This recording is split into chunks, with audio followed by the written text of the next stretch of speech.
The training from which legends are born. I am a child of the ancient East. I was born in a land of mystics, in a culture that revered knowledge, and gave the whole of its life to the exploration of the subtleties and the nuances of what a human being fundamentally is. This land bore great warriors immortalized by time, as did China, Korea, Taiwan, and Japan. The sadhus, saints, and yogis of India, the legendary martial artists of the Asian continent, the mighty samurai of ancient Japan.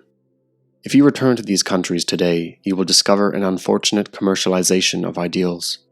Worth that was once measured by the purity of their ideals is now measured in the smoke of industrial growth. Modernity has led to a plastic existence, and it has seeped into the hearts of men. A man lives his life in accordance with that which he holds most dear. The ancients trained in a manner fundamentally removed from that which is called modern training. And one need not focus upon the methodologies or the regimens.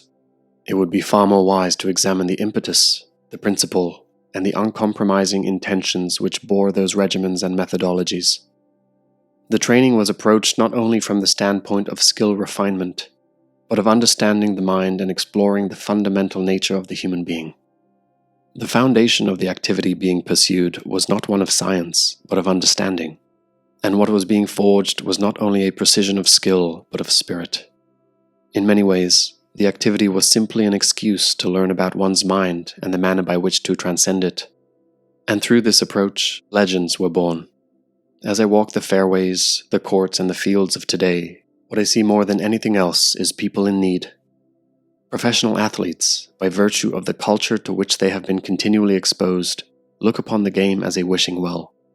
For them, the field is a place of procurement rather than play, and this is why they simmer in psychological turmoil. When they train in hopes of getting a better performance, a few less puts, a few more plays, a few more goals. If one trains in this way, if one plays in this way, he will play as a hollow man. The training of legends is not so much a function of methodology as it is a function of intent. This training does not begin on the field, it begins within the player's mind. It matters not what he sees in front of him, it matters what he sees within him. It is not how good he seeks to become, but what he seeks to become. And from the exploration and cultivation of this vision, his training will be born. If you watch today's professional athletes, their practice is tinged with anxiety. It betrays a frenetic attempt to achieve a defined and measurable goal. They are not at peace. And should you be of the opinion that an athlete is supposed to work himself ragged in order to keep up with his competition, you provide a beautiful living example of the anxiety of which I speak. Believe what you will, but understand this. No great work can be done without a foundation of equanimity. A work or training or practice born of anxiety and competition will by its very definition be incomplete. In the film The Last Samurai, an American captain is held captive by the samurai in a small village in the Japanese countryside. As he watches the way in which the samurai live and train, he says something which is at the essence of the training of legends.